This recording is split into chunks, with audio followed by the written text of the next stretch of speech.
আপনার কিডনির সমস্যা আছে কিনা আপনি জানবেন কিভাবে? তার আগে আপনাকে জানতে হবে যে কিডনি আমাদের শরীরে ঠিক কি কাজ করে। না হলে আমরা কিডনির এই রোগগুলো ঠিকভাবে বুঝতে পারবো না। নমস্কার, আমার ইউটিউব চ্যানেলে আপনাদের সবাইকে স্বাগত। আমি ডক্টর মনোদীপ, আমি একজন মেডিসিন বিশেষজ্ঞ। আজ আমি আলোচনা করব কিডনি আমাদের কাছে কেন একটা গুরুত্বপূর্ণ অর্গান, কিডনি আমাদের শরীরে ঠিক কি কাজগুলো করে থাকে। আপনাদের মনে একটা প্রশ্ন আসতে পারে যে হঠাৎ আজকে আমি কিডনি নিয়ে কেন আলোচনা করছি? কারণ সুগার এবং প্রেসারে আক্রান্ত রোগীর সংখ্যা যেভাবে দিনের পর দিন বেড়ে চলেছে, তার সাথে পাল্লা দিয়ে বাড়ছে এই কিডনি রোগে আক্রান্ত রোগীর সংখ্যা। এরকমটা কেন?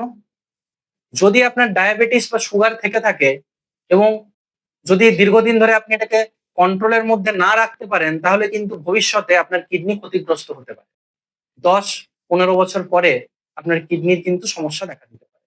একইভাবে যদি আপনার প্রেসার থাকে, হাই ব্লাড প্রেসার থাকে, সেটা যদি আপনি কন্ট্রোলে না রাখেন, যদি আপনি সচেতন না থাকেন, যদি আপনি নেগলেক্ট করেন, যদি আপনি উপেক্ষা করে যান, যদি আপনি রেগুলার ওষুধপত্র না খান, তাহলেও কিন্তু ভবিষ্যতে আপনার কিডনি ক্ষতিগ্রস্ত হতে পারে। হতে পারে ক্রনিক কিডনি ডিজিজ। এই ক্রনিক কিডনি ডিজিজের কারণগুলো যদি আমরা দেখি, তাহলে দেখতে পাবো ১ নম্বরে রয়েছে ডায়াবেটিস, ২ নম্বরে রয়েছে হাইপারটেনশন বা উচ্চ রক্তচাপ, এবং ৩ নম্বর যে কারণটা সেটা হলো কিডনির কোনো রোগের জন্য কিডনির মধ্যে যে নেফ্রন থাকে, তার যে গ্লোমেরুলাস থাকে, সেই গ্লোমেরুলাস যদি ক্ষতিগ্রস্ত হয়, তাহলেও কিন্তু কিডনির সমস্যা দেখা দিতে পারে। এছাড়া যদি কেউ মুড়ি মুড়কির মতো যদি ব্যথার ওষুধ খেয়ে যান কোনো ডাক্তারের পরামর্শ ছাড়া, তাদেরও কিন্তু কিডনি ক্ষতিগ্রস্ত হতে পারে। তো এগুলো মোটামুটি এই ক্রনিক কিডনি ডিজিজের প্রধান কারণ। তো এগুলো নিয়ে আমরা ডিটেইলড আলোচনা করব। তবে তার আগে জেনে নেওয়া যাক যে কিডনি আমাদের কাছে কেন গুরুত্বপূর্ণ অর্গান এবং কিডনি আমাদের শরীরে কি কাজ করে। আপনারা সবাই জানেন কিডনির কাজ হলো মূত্র উৎপাদন করা। এই মূত্র উৎপাদনের মাধ্যমে আমাদের শরীরে বিভিন্ন বিপাকীয় প্রক্রিয়ার ফলে যে সমস্ত রেশন পদার্থগুলো তৈরি হয়, সেগুলোকে আমাদের শরীর থেকে বাইরে বের করে দেয় এই কিডনি। আমাদের প্রধান রেচন বস্তু হলো ইউরিয়া, অর্থাৎ কিডনি আমাদের একটা রেচন অঙ্গ হিসেবে কাজ করে। ইউরিয়ার পাশাপাশি ক্রিয়েটিনিন, ইউরিক অ্যাসিড এগুলোও আমাদের শরীর থেকে বাইরে বেরিয়ে যায় এই মূত্রের মাধ্যমে। তাহলে বুঝতে পারছেন যে আমাদের শরীর থেকে নানা ধরনের যে ওয়েস্ট প্রোডাক্ট, যেগুলো আমাদের শরীরে প্রয়োজন নেই, সেগুলো সব বেরিয়ে যায় এই মূত্রের মাধ্যমে, আর এই মূত্র উৎপাদন করে থাকে কিডনি। কিন্তু মূত্র উৎপাদনই কিডনির একমাত্র কাজ নয়, কিডনির আরো অনেক কাজ রয়েছে। আসুন এক এক করে সেগুলো জেনে নেওয়া যাক। মূত্র উৎপাদনের মাধ্যমে কিডনি আমাদের শরীরে জলের ভারসাম্য বজায় রাখে। খুব সহজেই আপনারা বুঝতে পারবেন, দেখবেন যেদিন আপনি কম জল পান করবেন, সেদিন আপনার মূত্র উৎপাদন কম হবে। অর্থাৎ কিডনি বুঝতে পারে যে শরীরে জলের ঘাটতি রয়েছে। তাই যাতে অতিরিক্ত পরিমাণ জল মূত্রের মাধ্যমে বেরিয়ে না যায়, কিডনি করবে কি, আপনার মূত্র উৎপাদনটাকে কমিয়ে দেবে এবং সেই জল যেটা রয়েছে সেই জলটাকে প্রিজার্ভ করার চেষ্টা করবে, এইভাবে যাতে আপনার শরীর জল ধরে রাখতে পারে। একইভাবে যদি আপনি অতিরিক্ত জল পান করেন, যদি শরীরে যদি বেশি জল থাকে, কিডনি সেটা বুঝতে পারে। তখন যদি আপনার শরীরের সেই অতিরিক্ত জলের প্রয়োজন না হয়, তখন কিডনি সেটাকে ফিল্টার করে বাইরে বের করে দেয় মূত্রের মাধ্যমে। অর্থাৎ ওয়াটার ব্যালেন্স সেটাকে ঠিক রাখে এই কিডনি।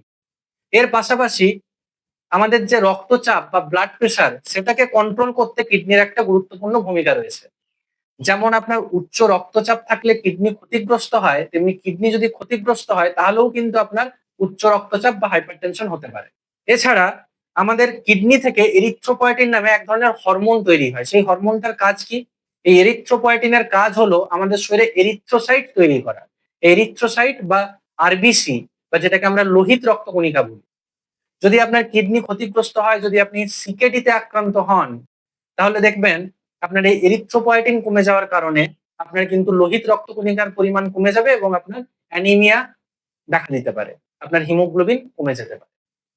এর পাশাপাশি আমাদের শরীরে যে সোডিয়াম, পটাশিয়াম, ক্যালসিয়াম, ক্লোরাইড, যে সমস্ত ইলেকট্রোলাইট গুলো থাকে, ইলেকট্রোলাইটের যে ব্যালেন্স, সেটাও কিন্তু বজায় রাখে আমাদের এই কিডনি।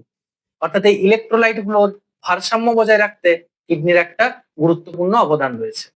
এর পাশাপাশি এই এরিথ্রোপয়েটিনের সাথে সাথে কিডনি কিন্তু আমাদের শরীরে ভিটামিন ডি তৈরি করে। এই ভিটামিন ডি সিনথেসিসটাও কিন্তু কিডনিতে হয় এবং এই ভিটামিন ডি এর কাজ হলো আমাদের ক্যালসিয়ামের মাত্রাটাকে ঠিক রাখা এবং আমাদের যে হাড় থাকে সেই হাড়ের স্বাস্থ্যকে ঠিক রাখা।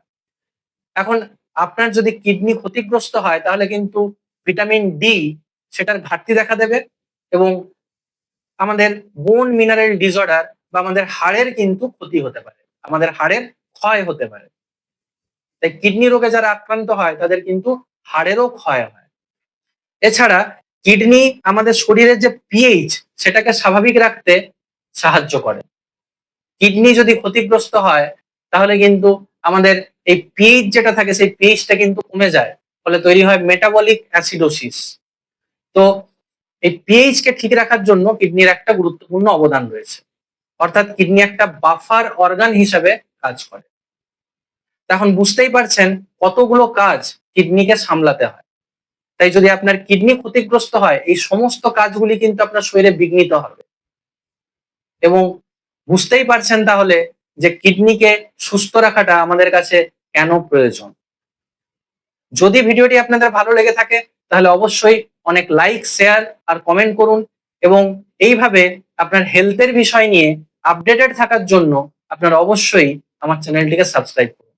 সবাই সুস্থ থাকবেন, ভালো থাকবেন। পরবর্তী ভিডিওতে আবার দেখা হবে। কিডনি নিয়ে আরো ডিটেইলড আলোচনা আমি করব। আজকের মতো এখানেই শেষ করছি। নমস্কার।